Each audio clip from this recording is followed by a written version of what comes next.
തീരപ്രദേശങ്ങളിൽ കഴിയുന്ന മത്സ്യബന്ധകരുടെ ജീവിതം ക്ലേശപൂർണമാണ്. നമ്മുടെ കർത്താവ് പ്രശംസ ചൊരിഞ്ഞ കാനാൻകാരി സ്ത്രീയെപ്പോലെ ഉറച്ച വിശ്വാസമുള്ളവരാണ് അവരിൽ പലരും. ഒരിക്കൽ കേരളത്തിലെ ഒരു കടൽ തീര പ്രദേശത്ത് കടൽക്ഷോഭമുണ്ടായി.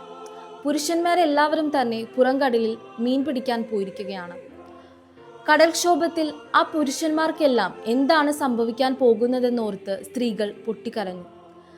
പർവ്വതം പോലെ ഉയരുന്ന തിരമാലകൾ കരയിലേക്ക് അടിച്ചു കയറി.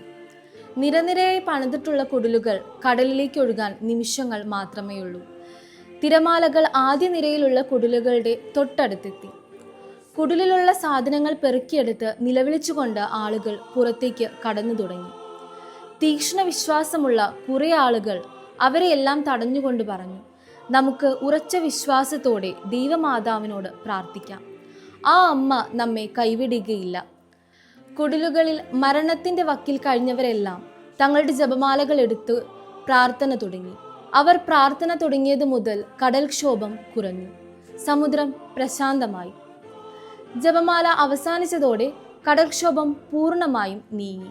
മത്സ്യബന്ധനത്തിന് പുറംകടലിൽ പോയിരുന്നവർ അപകടം കൂടാതെ തിരിച്ചെത്തിയ കാഴ്ചയാണ് കരയിലുള്ളവർക്ക് പിന്നീട് കാണാൻ കഴിഞ്ഞത്.